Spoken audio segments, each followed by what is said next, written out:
And hello, it is Kathy Frey here from IMCO, from the International Integrated Maternity Healthcare Organisation. And it is wonderful to have you all here along today. And I'm thrilled to have Dr. Julia Bartrop back with us. Julia, say a big hello. Hi. And just a little reminder that we always like to know whereabouts in the world you are and your role as a healthcare professional, or maybe you're a mum to be. So do put that into the chat. That would be great. Now, just a heads up, everybody, this is actually a pre-recorded session. Due to some schedule conflicts, we've pre-recorded this for you this week, but there's still going to be an opportunity for you to put your questions in if you need anything answered live. Otherwise, I think you will find that, or you'll find that we've going through things pretty comprehensively. And so the topic today is that top questions that Julia receives as a medical herbalist and acupuncturist. What are those questions that are just so commonly coming in? A lot of you may not realize that a bunch of colleagues, including myself and Julia and some other maternity healthcare professionals, we voluntarily look after or run the Ask the Maternity Guru Facebook forum, which has thousands and thousands of followers. And because although there are some fantastic midwives and fantastic obstetricians on this planet, not every woman gets access to them. And sometimes, that's really what we do, is voluntarily, answer those interpretations of things where women are just feeling really lost on what's going on in their maternity journey. But we've definitely seen an incredible theme of repetitious questions coming through, which of course is to be expected. So that's what we've picked out today. As healthcare professionals, this is really important stuff for you guys to know, that these are the common questions that women have before often they even get to see you.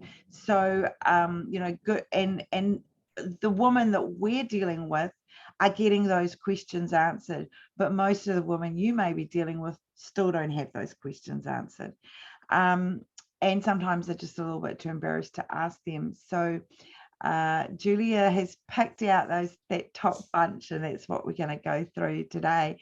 And just a little reminder as to who Dr. Julia Bartrop is, if those of you haven't met her before here online. She's a mum of two, an acupuncturist, Chinese medical practitioner.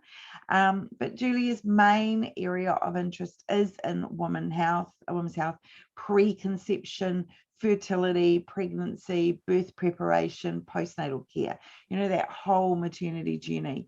And prior to studying Chinese medicine, Julia worked as a medical scientist. So that's really cool, having that come in as well, because she's got this incredibly broad knowledge of both Western and Eastern science, particularly around maternity. And big welcome to Julia. Hi, everyone. How are you? So I'm just going to share my screen. So just bear with us for a minute. Okay. So the top 10 most common questions that I'm asked about periods, fertility, and trying to conceive. So as Kathy said, in the Maternity Gurus group, we get thousands and thousands of questions. And a lot is to do with periods, a lot is to do with how to conceive, a lot is to do with why am I not getting pregnant as well. So I'm going to run through, and I'm going to run through the basics of what a period is, why you need to do BBT tracking, why we need to look at the male, and other factors that we need to consider when trying to conceive. So I am just going to, okay. So number one, why is my period irregular? Okay, so if we have a look at this picture here, this is actually a picture showing your period. So day one, we start here, And this is where you are actually bleeding. And what happens is when we bleed, we obviously haven't created a baby. So that lining that's through the endometrium is actually being shed, okay? And during that time, follicular stimulating hormone, which is FSH, starts working on the ovaries and developing the primordial follicle, which is the follicle that's going to be ovulated at the time, and starts developing this follicle. So this is the first follicle that's in line, and then there'll be other follicles behind. So when we're actually trying to conceive, to develop an egg in women, it actually takes a whole year. So you get these little eggs which are recruited a year ago, and then they start coming forward every month as we ovulate. During this time, we have estrogen, okay, and we have FSH, and that's what we call the follicular phase. So this is the time when the egg is being developed before ovulation. At ovulation, you have a surge of luteinizing hormone, which causes that ovary to actually expel the egg out of the ovary and down into the fallopian tube. Once that happens, the developing follicle, what's left, becomes the corpus luteum. And then we have the luteal phase, and this is where we have progesterone, and we also have prolactin as well. So if a baby is to be conceived, then you have progesterone and prolactin being secreted by the corpus luteum until the placenta takes over at about 12 weeks. So generally, this is what happens during a cycle.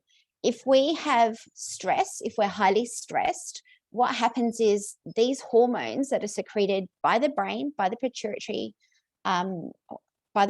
gland, actually gets interfered with. So when we're stressed, basically what happens is all the blood flow goes to our arms, goes to our legs, and is taken away from our reproductive system and our digestive system because they're seen as not necessary.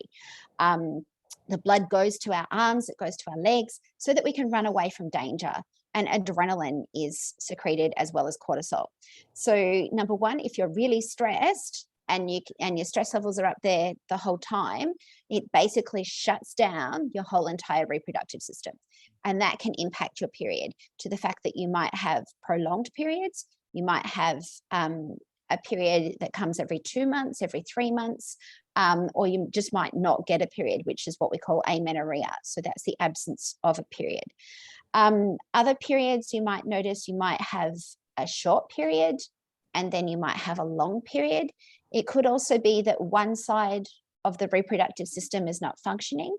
There could be other factors such as PCOS or endometriosis. One common symptom of endometriosis is irregular periods. So we need to have a look at that. Another factor is you might not have enough blood. You might be anemic. So if you are anemic, generally there's not enough blood being produced in the body, which won't create enough of a lining. And if you haven't got enough blood in your system, the body's not going to let that blood go. It's going to hold on to it because it's necessary for you to function. So that's another reason why your period might be irregular, is if you're anemic, you don't have enough blood. Other factors can be that there are imbalances in the hormones. So we know that stress basically dampens all the hormones being produced. And if there are irregularities in the hormones, you might have too much, you might have a really long phase, you might have too much progesterone and not enough estrogen. So you might have a really short follicular phase and a really long luteal phase.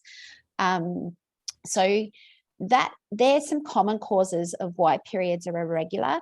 If you're a young female, so you're just starting menarche, it's normal for your period to be irregular until these hormones actually stabilize and balance. So for the first 2 years of menarche, it's quite common to have periods that are irregular until these hormones actually build up, until your body gets used to actually menstruating. You can have your periods irregular for 2 years. However, after menstruating for 2 years, we do expect the period to become more regular as well. But these are the most common reasons that I see in women as to why a period is irregular. The other thing is I find that people aren't tracking their cycle. And what happens is we ovulate from one side of the one ovary 1 month, and then the next ovary the next month. Well, that's typically what should be happening. I mean, everyone's individual, but what can happen is one ovary may be not developed as much as the other, which I've got a client at the moment. So one of her cycles is 32 days, her next cycle is 64 days. So we've only found that out by tracking it for the last 6 months. And she's now going off to have ultrasounds and other studies done to find out why this is like that. So one of the things I do recommend is tracking your cycle. It's really important, and not just for trying to conceive, but for overall menstrual health and overall physical health as well. It's really important that you do know what's going on with your cycle, because your cycle is a sign of how physically healthy you are as well, and as what hormones are doing. So yeah, that's one of the main reasons why your period can be irregular. And the other thing is, a lot of women don't realize that iron deficiency or blood deficiency and anemia can actually make the period irregular as well. Yeah. Do you have any? Absolutely, that iron deficiency anemia is surprisingly common. I know that from the midwifery perspective, it's very usual for women to have their iron checked at around sort of 26 to 28 weeks in their pregnancy. But I always would routinely get women checked right as soon as I'm seeing them, because if they're starting that pregnancy iron depleted, we just, you know, we're so on the back foot. And, you know, I think that if we went out and checked every woman who's trying to conceive what her iron levels are, her ferritin levels, that there'd be a shocking percentage that are iron anemic and have no idea. Another couple of comments in there, such good information that you're giving, you know, that women say, why am I irregular? Well, the biggest answer is it's something to do with your hormones. So that we know, so then it's a case of working out what it is, isn't it? You know, having those hormone checks and finding out why they're not. I think it's a beautiful reminder of the fact that, you know, why would both ovaries be working on the same cycle? It makes a lot of sense that hypothetically this ovary has a 26-day cycle and this ovary has a 30-day cycle. So, you know, why would it, you know, that explains why that month is 20. Of course. Exactly. You know, I think sometimes we as women perceive that it's all one thing, but then we have two ovaries. Yeah, so people will quite often come in saying I'm late, and then I get them tracking their cycle, and you can see over like 4 months, 6 months, okay, so one ovary is doing this and one ovary is doing that. But if it's the same like every second month, so you put the cycles together with the BBT charting, you can see, right, this is 32, 32, 32, that's regular. This is 36, 36, 37, that's regular. That's so regular. Technically your period's not irregular, because if you're tracking your cycle, you can see one ovary is 33, one ovary is 36. So if you put it all together, that's regular and that's regular. You just know that one ovary is a little bit, you know, you're on your second cycle, it's a 36-day cycle.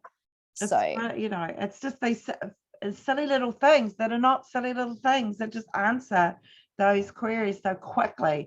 A little comment on the corpus luteum.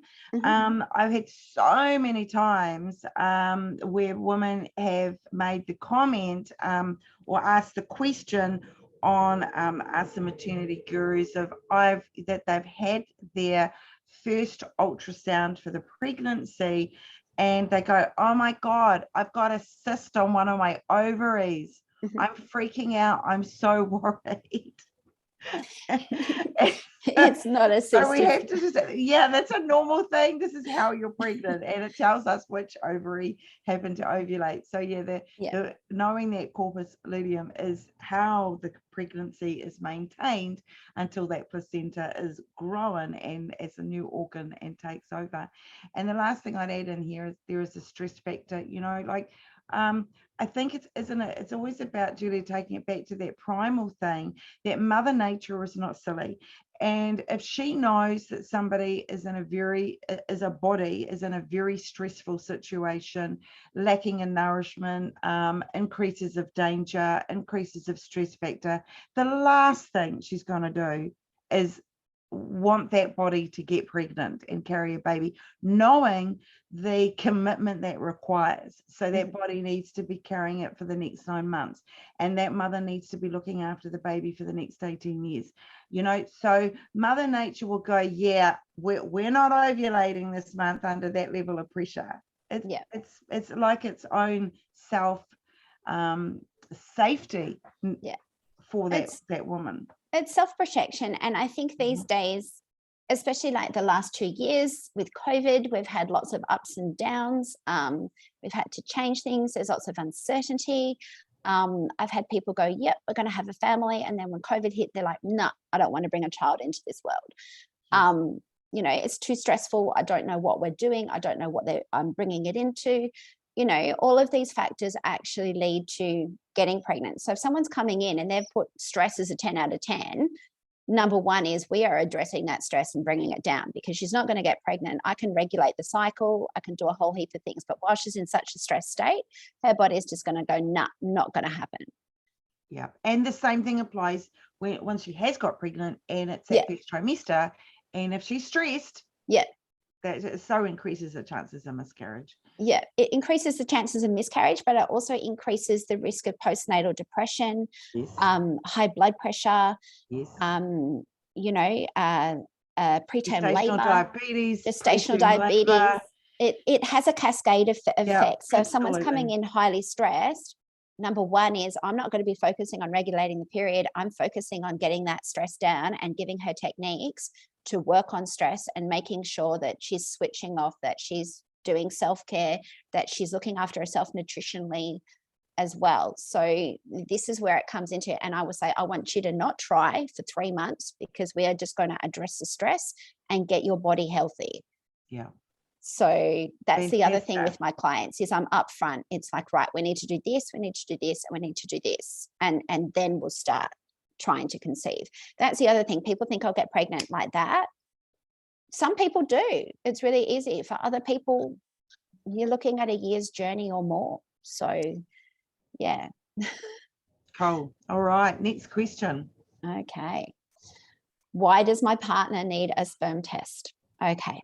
So I see lots and lots of women, and in the maternity gurus as well, it's like, I've had this test, I've had that test, I've had this ultrasound, I've had this. And I'm like, what's your partner's sperm like? And they're like, huh? Why does my partner need to be tested? The fact is, you ovulate an egg, he makes sperm. You need an egg and you need the sperm to come together to make a baby. It takes 2 people. Okay. And sperm health is declining. I can't stress this enough. So we need a sperm test to see how healthy his swimmers and his sperm are. Okay. So it takes the egg. Because that sperm test is so simple to do in comparison to what it can take to investigate what's going on with a woman. Exactly. It's just an absolute no-brainer to tick that one off and go, we'll do the sperm test. That's all fine. That should be practically the first thing that's done. Yep. So when a couple come in and I'm treating them, I'm like, right, here's the document to send your hubby, your partner, the sperm donor off for a sperm test, because I want to know where we're sitting and I need to know what we need to work with. So male fertility is declining. People don't talk about it. It needs to be a conversation that is happening. And for males, it's a 5-minute test. They're in, they're out, they're done. It's not invasive. It's really easy. Basically pleasurable. Exactly. But it's really, really important that I know how his sperm are functioning, because it takes 2. So we can build up egg quality, etc. But if the sperm quality is basically SHIT, so when miscarriages happen between 6 to 8 weeks, we look at sperm. It's a sperm factor issue. So the body is saying there's an abnormality here, it's not compatible, that's it, we can't go any further. So the most common miscarriages at 6 to 8 weeks, you're looking at a sperm problem. And quite often, when we're looking at sperms, we want to have a head. We need a head, which has this oval shape here. And this is the acrosome here. We need to have a middle. Okay, this is where all the DNA is. DNA is in the head, and then you've got the mitochondria here in the midpiece, and then you've got the tail. Okay, so when we're looking at sperm, this is what a normal sperm looks like. So if you've got sperm that have 2 heads, or you have a middle, or you have half a tail, they're not going to be swimming. They're not going to be getting up there to actually fertilize an egg either. And if fertilization does take place and there's issues here with the head or with the DNA inside, then yeah, we're not like, we can get pregnant, but you might not take it to full term. So it's really, really important. And the fact is, with Chinese medicine, with acupuncture, with changes in diet, with decreasing stress, we can improve sperm. It's so easier. It's so much easier to improve sperm than it is when we're working with women, because it takes a year to develop that egg. Sperm, it's 120 days. You're looking at 3 to 4 months and we can see a change. Yeah. So when they first come in, I'll get them to do a sperm test, and when we've been working with them for 4 months, I'll get them to do another one, and I'll bring them in and I'll show them the changes. So that's the thing, you want to see changes. And, you know, it can be as simple to improve sperm as drinking more water, not doing alcohol, cutting out coffee, increasing like 1 veg and 1 piece of fruit a day. You know, we can make really simple changes and you can see a really high effect quite quickly.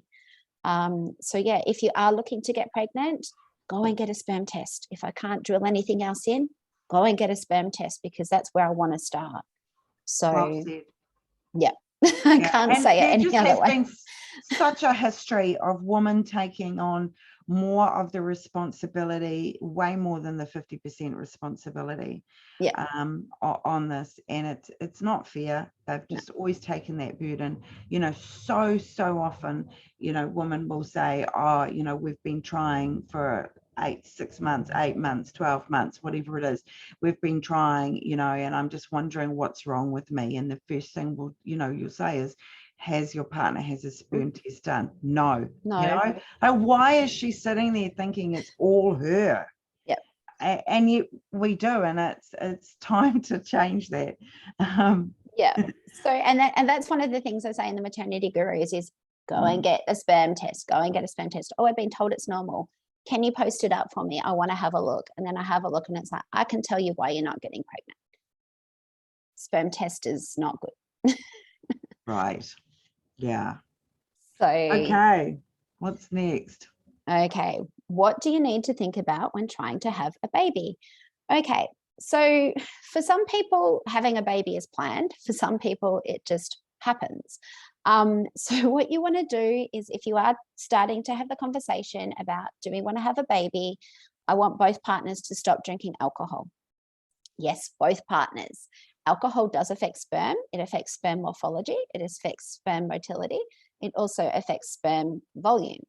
And basically, new studies are coming out now saying that if both partners stop drinking alcohol 6 months beforehand, there is a greater chance of babies not having. So they've suggested like the ADHD. Yes, okay. Etc. and further studies down that. So basically brain related. Yeah, basically brain related. Yeah. So the new recommendations are now, if you're trying to conceive, stop both partners drinking alcohol 6 months before trying to conceive. Yeah. So again, male sperm test. Go and get certainly it that tested. whole area of preconception. Yep. The science that's research that's going into preconception care now is just enormous, and it's just growing exponentially. You know, I remember when I was at university studying to become a midwife, and we we never had a conversation in all the years there on preconception. And I remember right at the end of our studies, there was this moment in time where every student had to do a presentation to the class, you know, and on a topic. And one of the midwives to be took on the topic of preconception. And it was just revolutionary kind of conversation, you know, and what a huge change in a relatively short time. And now the latest stats out, I believe, are in the Western world, is that around 55% of pregnancies are pre-planned. So, you know, well over half have that opportunity of saying, okay, let's get ourselves into that optimum condition and the optimum eggs and the optimum sperm and make the healthiest embryo that we can. And we know now that it impacts not just the pregnancy, it impacts the infant, the child, the adult. It's enormous. The more we study, the more we realize it's impacting, and the more we realize we need to study more. The research is phenomenal. So with preconception, so when we're coming to acupuncture, people, I generally say, look, 4 months before you want to start trying, come and see me, because we'll work on both of you to get you into that healthiest version that you can be. So that's not just working on fertility, that's working on stress, on anxiety, on digestion. You know, we're wanting to get everything optimally functioning so that you can be the healthiest version of you, which then creates the healthiest baby that you can. So that's what we mean by preconception. You know, come and see us for preconception, because we're getting you into that. We're optimizing your health, we're optimizing how your body functions, and we're optimizing your fertility to make the healthiest baby that we can for you. And the things like, you know, no alcohol and decreased coffee, well, you're going to have to do that in pregnancy anyway. So and I get a lot of guys saying, why should I have to stop drinking alcohol? I'm like, well, your wife's not going to be able to do, or your partner's not going to be able to drink for 10 months. And then when she's breastfeeding, she might, you know, only be able to have some here and there. You know, suck it up. Sorry. Yeah. Seriously, suck it up. What my husband would say, take some concrete tablets and harden up. Sorry, I'm not normally that blunt, but sometimes I just look at the guys and I'm like, come on, guys, you know, you don't have to give birth. You know. Play your part. Yeah. So the other things that I like to look at as well is checking the male hormone panel. So I want to see what their hormones are doing, because that can affect sperm as well. So again, if they're stressed, it can reduce testosterone levels. So we want to have a look at how that's functioning as well. Thyroid's really important when it comes to conception, because if thyroid's not working properly, that can affect your metabolism, which can affect your weight as well. So you can be underweight or you can be overweight, depending on if you've got an overactive thyroid or an underactive thyroid. We also want to look at vitamin D. Many people are low in vitamin D. Vitamin D is actually needed for sperm health and sperm function. So if vitamin D is 50 or below, I want that up at 120. It doesn't matter if you're male or female, it has to be at 120. And I want to have a look at your full blood count. I want to see how everything's going as well. And if we can pick up any inflammation in the body, if there's any inflammation there, we want to be cutting that out, because that affects how your body's operating as well. So with the female, again, we're going to be doing the same thing. So we're going to be looking at a female hormone pattern. I want to look at your full blood count. I want iron studies done. I want that ferritin up over 100. If ferritin's less than 100, you're not ready to try and conceive yet. That has to be up at 100 before I'll let my girls start trying to conceive. And I would say, in my experience of doing ferritin checks on women in the beginning of their pregnancy, maybe 5, possibly 10% are over 100. Yeah. We are just notoriously low. So the women who have, you know, managed to get pregnant with those low iron, well, that's okay. That's great. They have managed to. And it's not, because it's actually not regarded as low. Anything over 20 is not regarded as low. But we know that is low. It is low, yeah. But it's too low to be optimum. Yeah.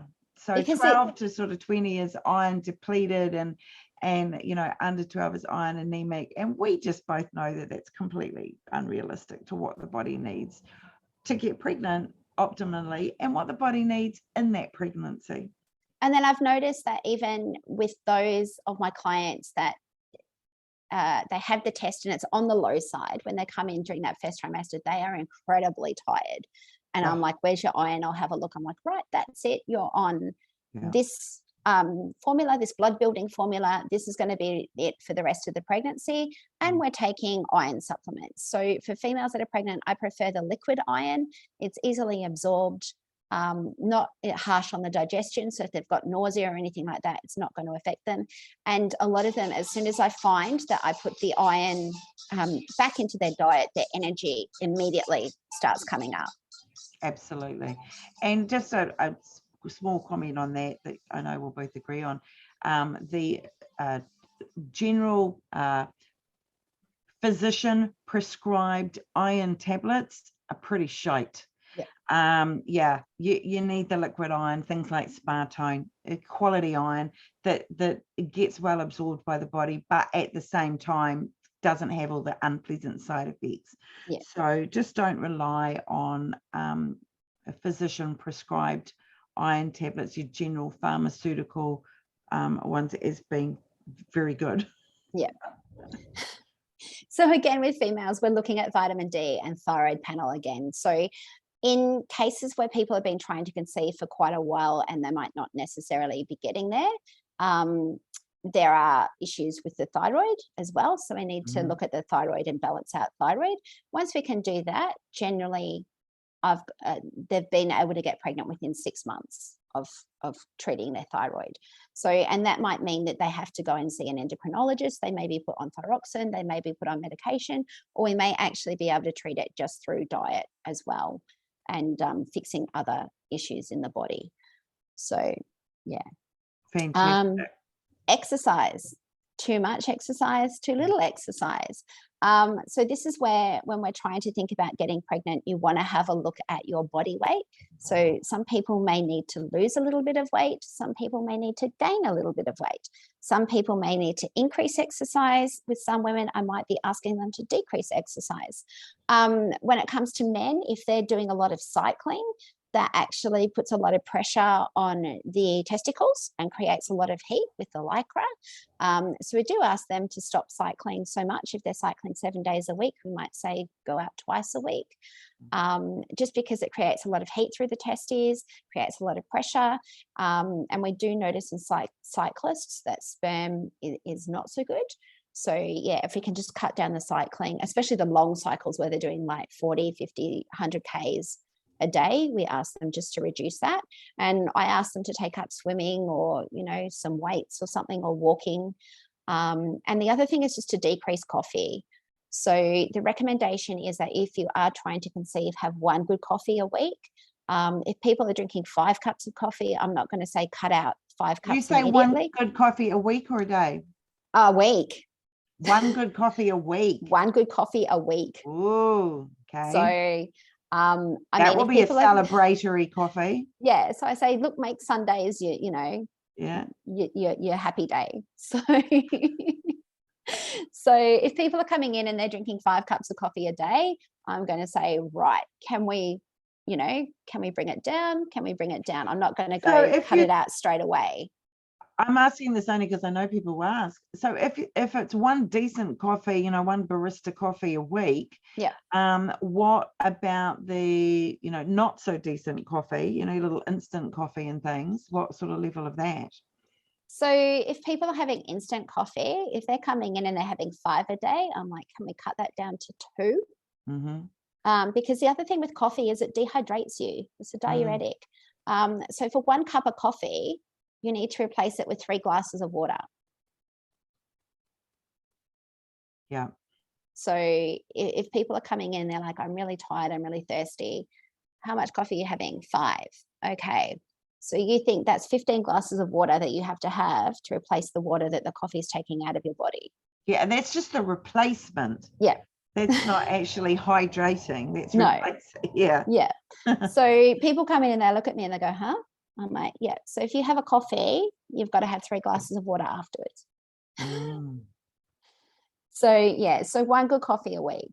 So and just talking about that, where you were talking about exercise and BMIs, I know we've chatted about this before, but you know, there's so often talk that the normal healthy range of BMI is, you know, somewhere between 19 and 25 on a woman. But as a midwife, and I think you agreed that as a maternity fertility specialist, that we don't see that as the optimum. Actually, for reproduction, I think BMI is more around the 22, 23 up to 27, 28 is actually optimum. We want women to have a bit of you need a bit of padding. Yes. So basically what happens is we're not meant to have a flat washboard stomach and 6-pack. Women aren't meant to be like that. We're not meant to be straight up and down. We're meant to have curves. We're meant to have, you know, a little bit of padding. And basically what we need to do is over the ovaries, we're meant to have a little pouch of fat, like a little layer of fat, because this fat there actually nourishes the ovaries. And when it's time to ovulate, that's where the energy comes for that egg to actually ping out of the ovary and go into the fallopian tube. So for women that are a little bit underweight, I'll be saying, look, we might need to put on 1 to 3 kilos just until we get that tiny bit of padding. And if they haven't got a regular period or they're not ovulating, then this is what I'll focus on. And it might be that instead of doing HIIT every day, 7 days a week, I say, right, can we cut it down to twice a week and do some yoga and some walking? You know, for other women, it might be, yep, their BMI is a little bit high. We might just need to lose 5 kilos for larger women. If they've got PCOS, we might need to have a look at, are they insulin resistant? We might need to put them on, they may need to go on medication. You can use other forms of using acupuncture and herbs as well to help with the uptake of glucose and regulate insulin. But for those that have PCOS, especially if they're the heavier PCOS people, we will be asking them to try and lose a little bit of weight as well, because that will help. I certainly know of fertility specializing obstetricians who basically won't even bother to deal with a woman on the idea of her investing in IUI or IVF until her BMI is under 30. Yeah. So they're like, look, there's just no point. Go lose your weight, then come back. Yeah. And miraculously, when she loses her weight, she regains her fertility and doesn't need the doctor. So exactly. Yeah. And with that, it can, you know, to lose weight, we're not saying, for some people, it can just be doing walking for 30 minutes a day, you know, and it's just, they just need that little bit to help them boost their metabolism. For others, it's just getting them to eat regularly. They might be skipping breakfast. So, yeah. Brilliant. All right. Next question. Okay. Why do I need to BBT chart or track my cycle? So as this ties into question number 1, why is my period irregular? So we went through that picture of your cycle. So if you have a look here, this is how your cycle looks when you chart it. And the BBT is? So basal body temperature. Okay, so your basal body temperature also measures where your baseline temperature is. Okay. And I believe that actually the best time of the day is in the morning, so pretty much when you kind of wake up before you get out of bed. That's when you do your BBT? Yep. So what I get my girls is, before you even get out of bed, you need to have your thermometer on the bedside table next to you. And I get all my girls using Fertility Friend. I love Fertility Friend. It's a free app, and all you have to do is just record your temperature in it, and it will do everything for you. Brilliant. So, and you don't need to worry. All you need to do is just take your temperature and bring it in, and I'll look at it and say, yep, this is really good, or we need to adjust this. I don't want you stressing. That's what all you have to do is record it. So before you get out of bed, as soon as you wake up, you stick the thermometer in, you record what it is, and then you can get up and go to the toilet. So, because as soon as we get out of bed and start moving, our body temperature changes. So and how much emphasis do you put on monitoring mucus excretion or secretions? So I do say, so you can see on this chart here, where it's green is where the person's had mucus. Okay, so this is also why I like Fertility Friend. Where they put an X is where they've had sex. This here is their period. So I can see that their period's gone for 5 days. They've had mucus on day 10 and they've had mucus up until day 15. And then they're on day 24 of the cycle here. Their luteal phase is still going, their temperatures are still high. So I use sometimes, if we have alcohol, if we get sick, if we have an argument, if we're stressed, this can all affect the BBT. So we're looking at mucus and I want to see where mucus is, because sometimes Fertility Friend can get it wrong and put the cover line here where they've ovulated in the wrong area. So, and I want to know if a female's got mucus as well, because that helps me to know how I'm going with treatment as well, and whether we need to increase work with specific hormones as well. Brilliant. I hope that answers that question. Yeah, great. So here you can see the temperatures are up here, and then you've got the date along here. So when someone's BBT charting, the lowest temperature that I will accept is 35.9. I want the temperatures to be between 35.9 and 36.4 in the follicular phase. So you can see this person, they're sitting at a bit hot. As they're coming down from the luteal phase here, you can see it's quite high. They're down around in those temperatures that I want to see them at. They've ovulated around day 13. And then I would say probably day 14, because this is where we've got the temperature rise. See, I find it, but isn't it fascinating that you even say, I don't want to be seeing a temperature below 35.9, because you know that's not optimum for reproduction. Whereas if you just say, what's a normal range of temperature, you know, it's 35.5. It's, you know, but we know that women need to be that little bit warmer of their being their average. And I think there's so often confusion where there is something that may be regarded as quote unquote normal range, but that's not optimum range. No, and I generally find that those people that do get pregnant, but their temperatures have been less than 35.9, have a lot more morning sickness, vomiting, nausea throughout pregnency, which is why it's like, I don't want it below 35.9. If someone's coming in and they're 35, you know, 35.5, I'm like, I need to, I need to raise your BBT. And quite often this comes in line with our Chinese medicine of cold hands and feet, poor circulation. So we want to raise their temperature and make their hands and feet warm. So this is where we're looking. This is where I look at the BBT. The BBT gives me a whole heap of information. It's not just about fertility. It's about their body temperature. It's about exactly what's going on, how it correlates to, do they have cold hands and feet? Do they feel cold all the time? How's their circulation going? Because we're looking to improve all of that. So if someone comes in, they've got cold hands and feet, I'm going to be wanting to warm them up. And generally their BBT chart will be lower than 35.9. Right. Brilliant. So, yeah, that's fascinating about that correlation between those lower temperatures within quote unquote normal range, and how that correlates to a worse level of morning sickness. Interesting. Yeah. So as soon as someone comes in, and if they are at those temperatures, I'm wanting to raise it so that I'm looking at, right, when they get pregnant, I don't want them having this. I'm preventing that. We're working on it right now.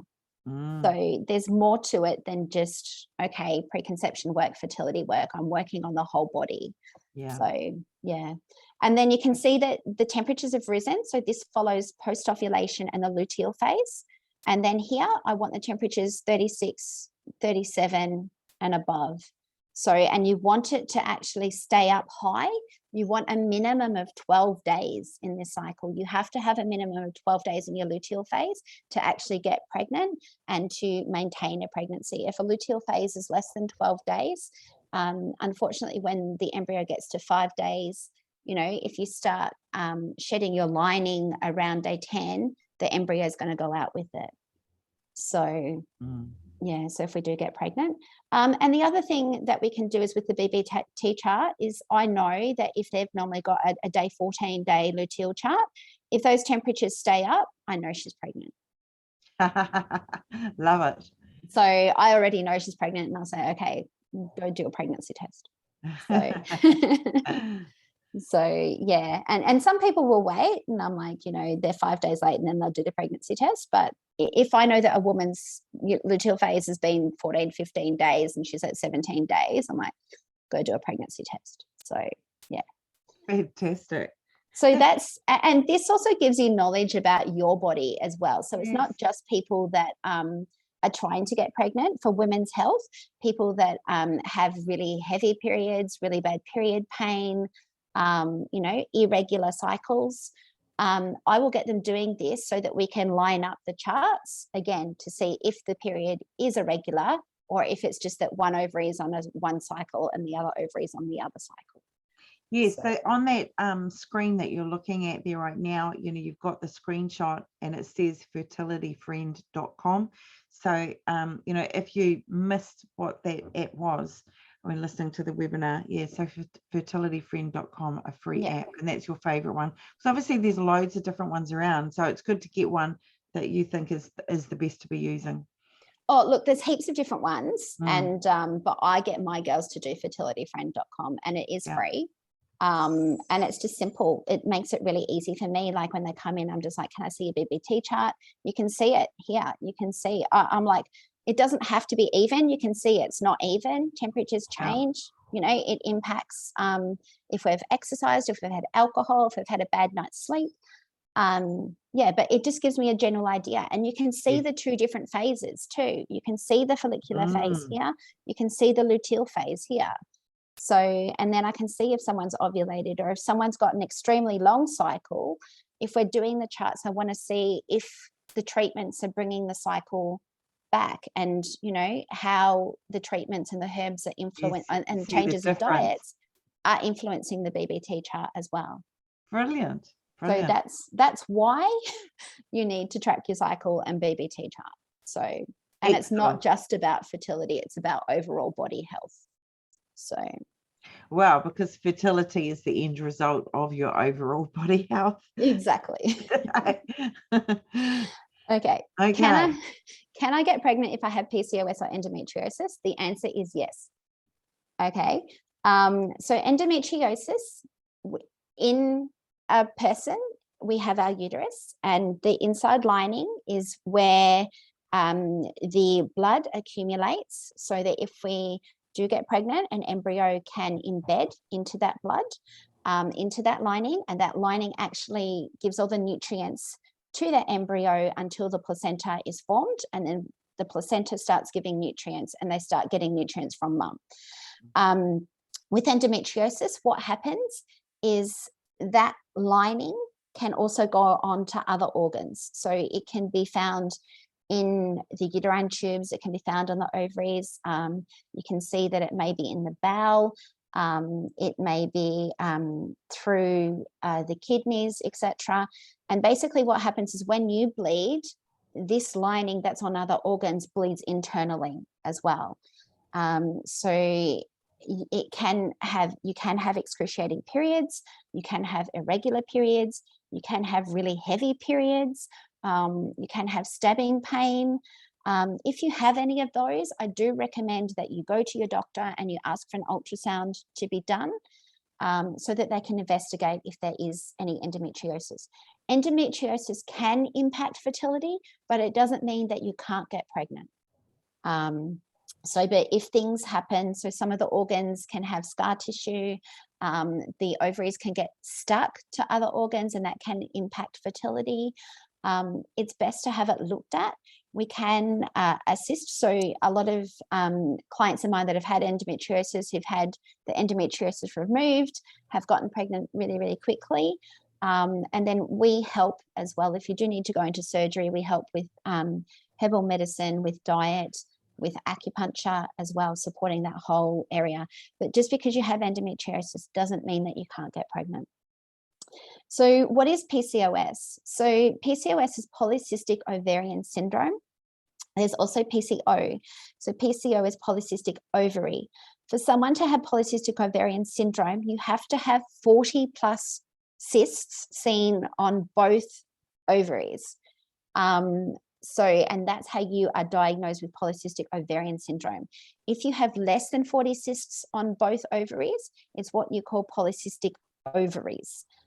So these are where cysts have formed. So that corpus luteum that we're talking about, when a egg has ovulated, you've got that corpus luteum that's left, and that actually stays on the ovary and gets filled with fluid, which is what we associate with damp in Chinese medicine. And this happens every month and builds up. So you'll see like little bumps all over the ovaries on the ultrasound. Polycystic ovarian syndrome can also affect our hormones. So we can have issues with insulin and with glucose. Some people with PCOS may have issues losing weight, which is due to that insulin glucose metabolism. It affects that area. Other people who have PCOS can be really, really skinny, but it can also affect testosterone levels, can affect digestion, and it can affect fertility. But just because you've got PCOS doesn't mean you can't get pregnant either. There are ways around it. There are ways to treat it. Some people go on metformin, which helps with the glucose insulin metabolism. You can also use different forms of inositol, but you need to have a blood test done to see if you are insulin resistant or if it's just a factor of glucose metabolism as well. And for those heavier PCOS clients, we do recommend weight loss as well to help with their fertility journey. So I get lots of people coming in saying, I've got endometriosis, my doctors told me I can't get pregnant. You can. I've got PCOS, doctors told me I can't get pregnant.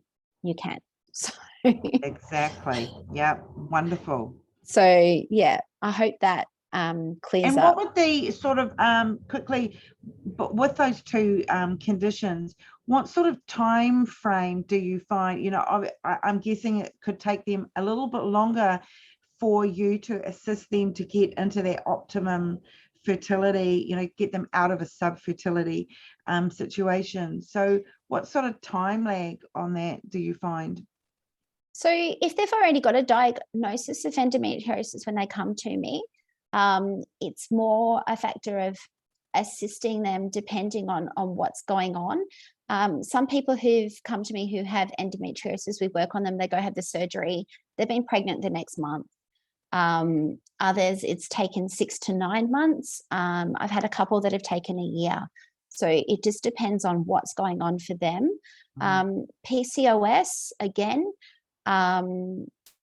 it's taken some of my clients 3 months, some 6 months, some 12 months.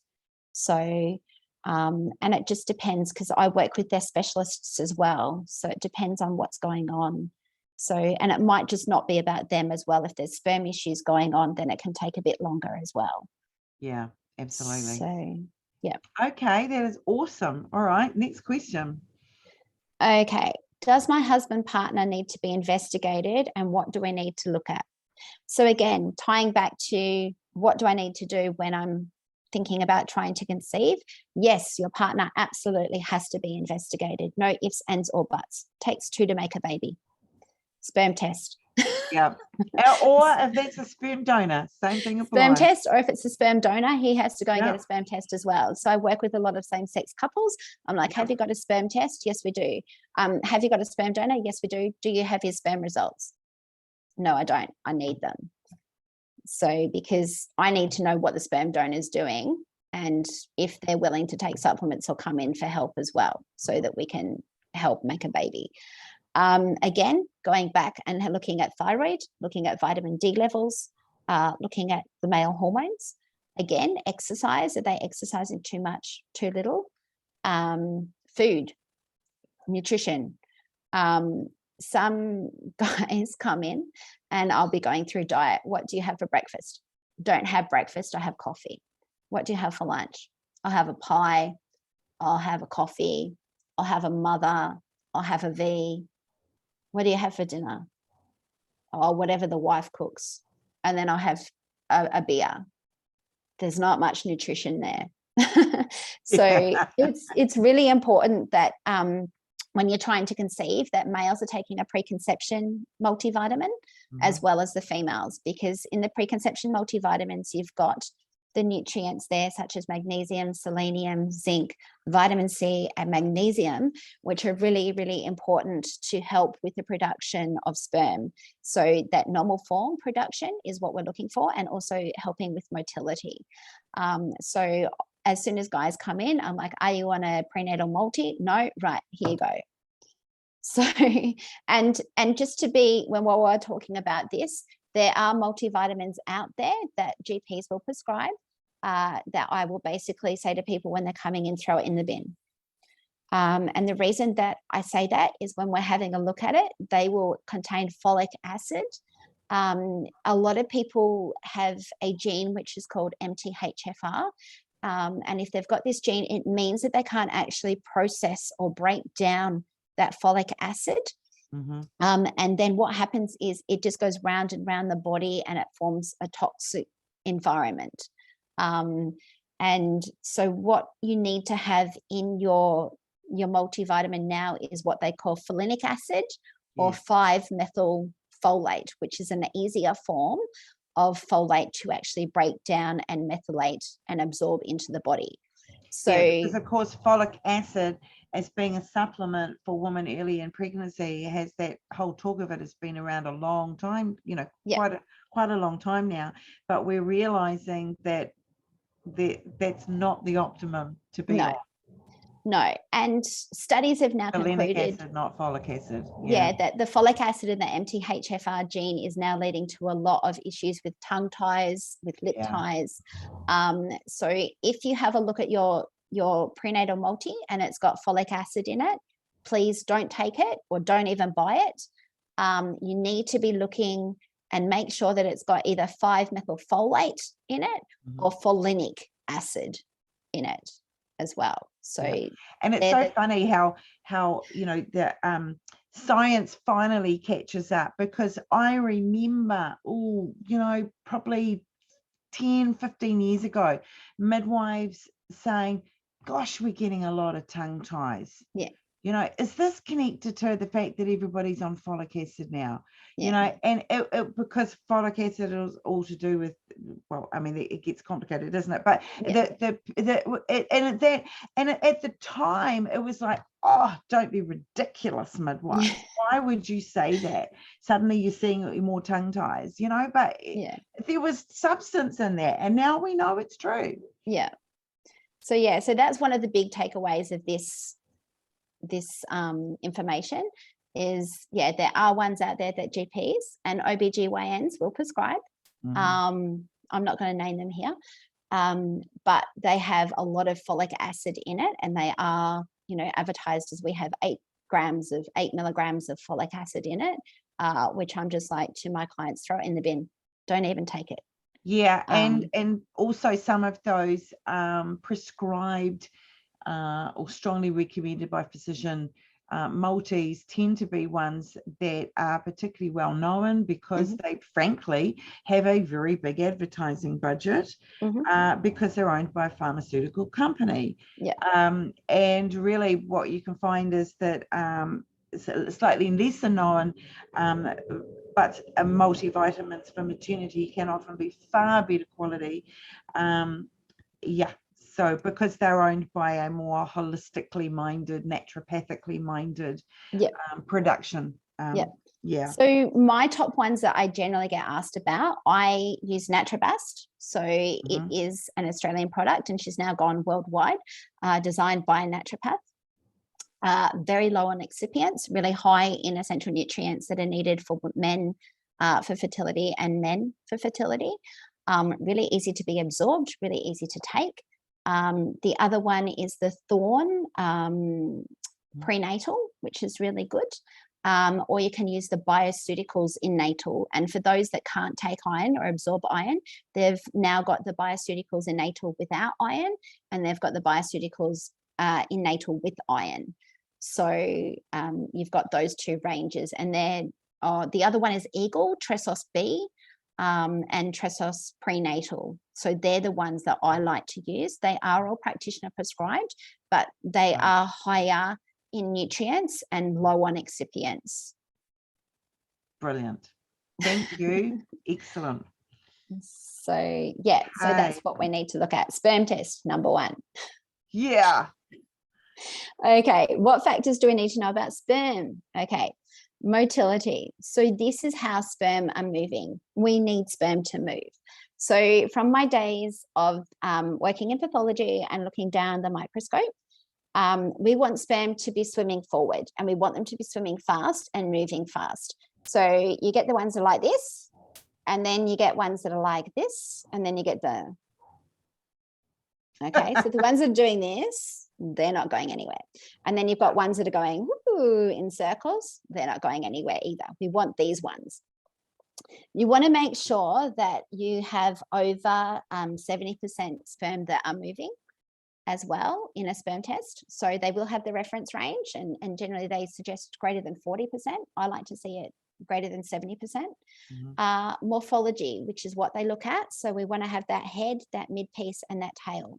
So if you get sperm that are coming in with 2 heads, or a head in the middle and no tail, or they're all clumped together, they can't move, or they've got abnormal heads, so they've got a really pointed head, or they've got half a head, that's not going to help us get pregnant. So morphology, the World Health Organization has now said that 4% normal forms is what we need to get pregnant. If you want to get pregnant naturally, you are not getting pregnant on 4% normal forms. I'll put it to you this way. If I've got a bunch of 100 grapes, 96 are bad and 4 are good. And that's what the World Health Organization is now saying is optimal fertility. Which is crazy, because that's so much lower than it was years ago. 30 years ago, yeah. 30 years ago, those people are infertile. There is no way they're going to IVF.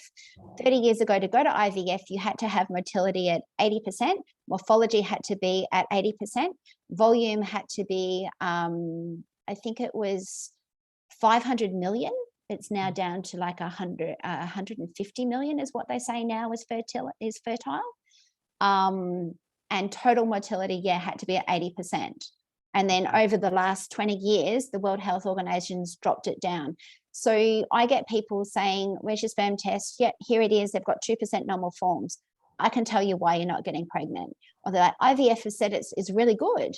I was like, it's really good because they want you to go to IVF and they can pick out the good sperm. But if you're at 2% normal forms, yeah, you can get pregnant, but I'm always worried that there's going to be a higher rate of miscarriage with that. And out of curiosity, when you are seeing clients who are struggling to conceive and the guys get tested, what would be the commonest ranges that you see, that is discovered with that? So morphology.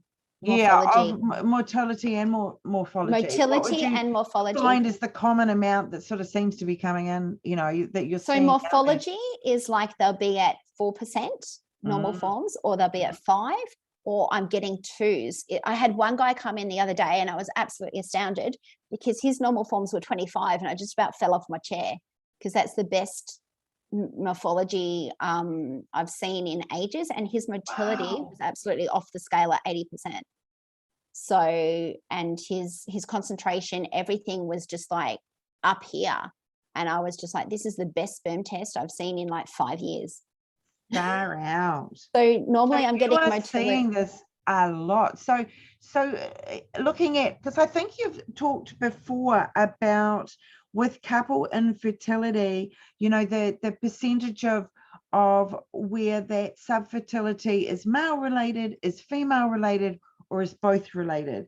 And yeah, so I think what is it, about 40% male, 40% female, 10% both, 10% unknown sort of thing? Yeah, so it's 40% male, 40% female. 10% is due to male or female factors, and 10% is where they're idiopathic. They don't know what the problem is, and they're told their results are all normal and they have no idea why they can't get pregnant. They'll come in, they'll be at 4% normal forms, motility might be at 50%, concentration, volume are lower, than what I like to see. Or if I've got that, I'll also send them off for what we call further investigations with the sperm, where we're looking for sperm antibodies. Sometimes there can be antibodies on the sperm, which can lead to have impacts on people getting pregnant. And the other thing is DNA fragmentation. So this is like going further down the track where we're doing more investigations as well. Fascinating. Okay. So so I really want to point out that 4% normal forms, you're not going to get pregnant naturally. So if I see 15% normal forms, I'm like, yep, we can get pregnant naturally. But the other thing that I reiterate to everyone is IVF will tell you that you've got a normal sperm test, but it says right here in front of me, suboptimal levels of sperm, and I will highlight it for them. Right. So that's one of the things that when they get that sperm test and they get the results back and it says normal range, that doesn't mean optimum range, and that doesn't mean that there's not still subfertility. It means that there's enough there to potentially successfully get IVF.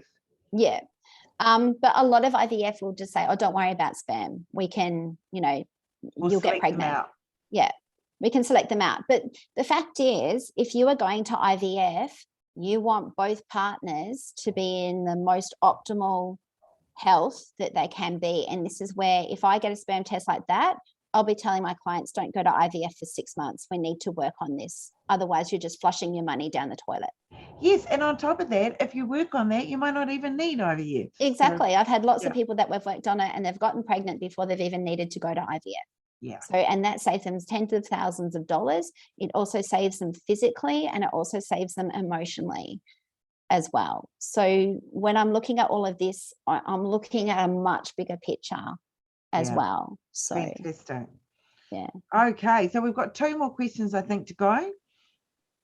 Okay. How long is a normal period? Normal. Gosh, normal. Isn't that the word that we get so often on Ask Maternity Gurus? This is happening, blah, blah, blah, blah, blah, blah, blah. I'm so worried. Is this normal? Yeah. So I've put normal in inverted commas because if people are on the pill, a period for them is 28 days, but it's not their period. It's the pill, and it's the synthetic hormones in the pill that is making their period 28 days. Yes. Okay. So when women come in, I'm like, how long is your average cycle? So it could be 27, 28 days. It could be 33 days. So a normal cycle is 28 days plus or minus 7 days either side. So, and this is where we go back to one ovary is 33 days, one ovary is 27 days. Okay. Yes. That's normal. If you're having a period that's 64 days, that's not normal. If you're having a period that's 14 days or having 2 periods in a month, that's not normal.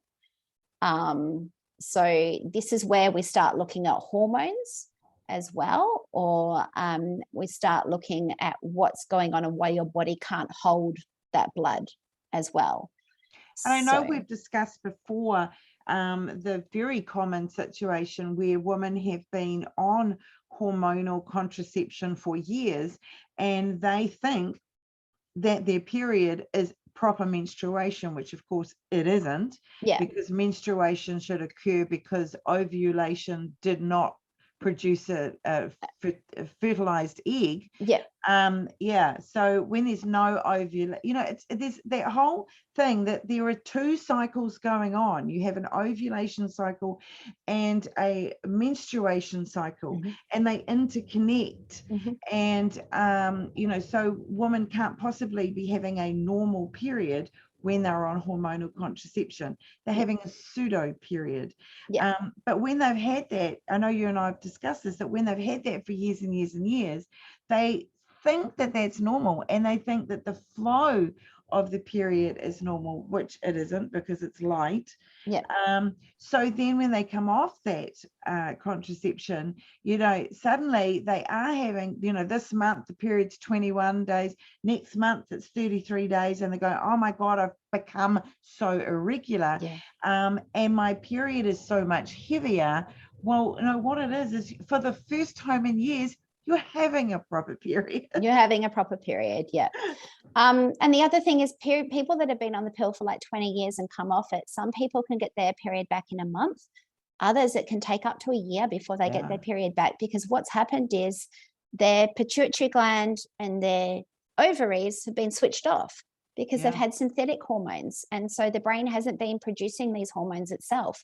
No, and their body has perceived itself to be pregnant all that time, which is why it's not ever ovulated. Yeah. So if you've been on the pill for 15 years, your body thinks it's been pregnant for 15 years. Yeah. So I talk to women about, okay, you could get your cycle back within a month. It could take up to a year. It depends on how long it takes for your body to get back into its natural cycle and how long it takes for those hormones to get back into its natural cycle. So people are planning coming off contraception to get pregnant.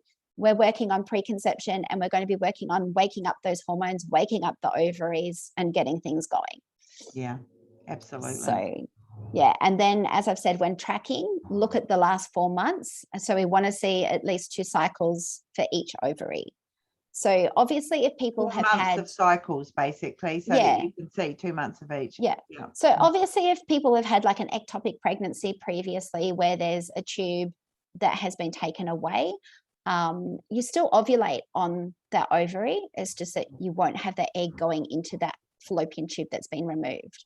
So, and people think, oh, I've had, and a fallopian tube removed. Am I still ovulating? Yes, you are. So, and if people are going to IVF because they've had both tubes removed, you're still ovulating. It's just that in this case, they will need to go to IVF because we need the eggs extracted, an embryo developed, and then you're going to do an embryo transfer. So, and this is where IVF is really good, where people have, had really bad endo or scar tissue or blocked tubes or stuff like that, that the egg's not actually getting down to be able to be fertilized. This is where those people are like, do we need to go to IVF? I'm like, yes, this is where we go to IVF.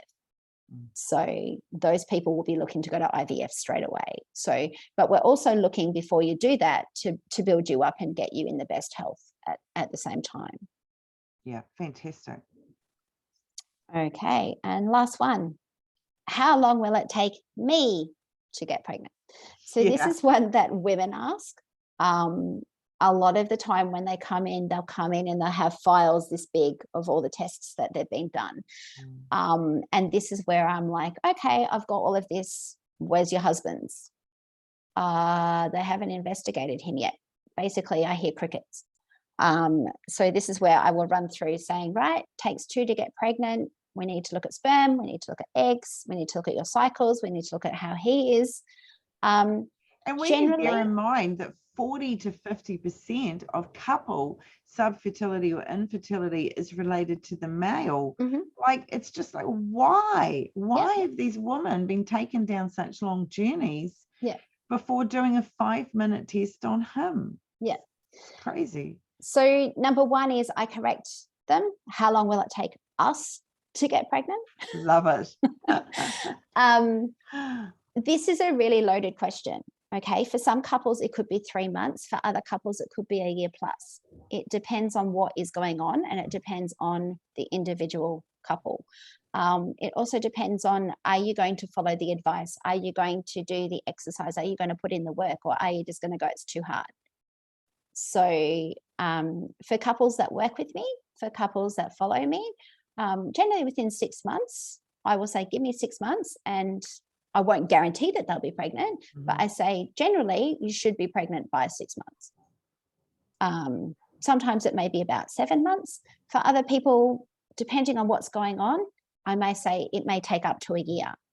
So there's if you're under 30, what they will say is, if you have been trying for 6 months and you're not pregnant, please go to your GP. If you're over 30 and you've been trying for 12 months, please go to your GP. So years ago, this used to be, if you are over 30 and you've been trying for if you're under 30 and you've been trying for 2 years, go to your GP. If you are over 30 and you've been trying for a year, then go to your GP. I'm sort of like, before you even try, please go to your GP and just say, we want sperm, we want male panel, we want female hormone blood panels, because that's how we can get started quicker and make the journey a lot easier. Fantastic. So, Oh, that is just so good, Julia. You've always such a encyclopedia of knowledge and really, really practical wisdom that's so usable and transferable. And sorry, that was the last one. Oh, why do we need to go to IVF? That was awesome. Let me, yeah. Sorry, I thought I'd finished. Why do we need to go to IVF? So I've answered that. Like, obviously, if people have had issues where they've had fallopian tubes removed, or scar tissue in the fallopian tubes, or they've had fluid in the tubes and they've been clipped. We're really talking about anatomical anomalies. We're really talking about anatomical anomalies, or if the male physically things can't work. We're not talking about things can't work. The cycle, the hormones. We're just talking about anatomical things. Yeah. If the male's had a vasectomy rather than having a reversal, you can get them to do a biopsy where they actually extract the sperm. That you need to go to IVF for. And I do recommend, if your partner has had a vasectomy, don't get a reversal, because when you do the reversal, there's a higher chance of having sperm antibodies, which are harder to treat. It's much easier just to go to IVF, get the biopsy done, have them extract that sperm through a syringe, have them put the sperm and egg together, get an embryo, and then do a transfer. Great. So it's much, much easier, and it's less pain to him. And sperm. I hadn't heard about the fact that reversed vasectomy has a higher chance of antibodies. I hadn't heard that fact before. Because reversed vasectomies, don't have fantastic success rates, and they are way more complicated to do than the vasectomy itself. But of course, unfortunately, the most popular surgery after the vasectomy is the reverse vasectomy. And but that's fascinating to know. Don't even bother to go through because it's really very complicated and it causes them a lot of pain. It's much easier for them to be put under anesthetic, for them to inject the syringe in, extract the sperm from the testicles, and then just put the egg and sperm together and let them fertilize naturally. Fantastic. So, and it saves yourself 15 grand. And all the pain. And all the pain. Because after you go through all that pain and all that, then his sperm gets tested. Oh no, it's still very suboptimal after all of that. And when you see what's done to the tube, and you think, oh my God, how are they ever going to get those things back together successfully? So one other thing with IVF is, if someone has had cancer, such as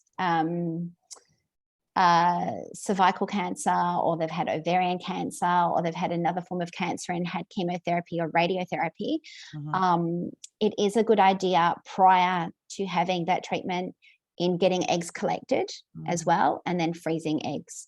So, and then when you're well enough, and harvesting them, and then later on you can go through IVF as well. So that's another reason why you might go through IVF. Absolutely. So, all right. I think we're there, are we? No, we are. Because what am I not asked? There we go. And so that is fantastic. So there is Julia's information there, and so just wonderful. If you obviously need to get a hold of her, there she is, and she's just, I love the Julia. So you just got so much information and so much wisdom. So we've gone about over time here, but boy, packed full of information. And so thank you very much, Julia. You're welcome. And we will go on to a live session now, where anybody can put their questions through if they wish. Julia won't be able to answer them live today, but I'll make sure that we get them, the questions do get through to her. And but otherwise we'll wind it all up. So thank you very much, Julia, for your time, and thank you to our audience. Thank you. Bye, everybody. Bye.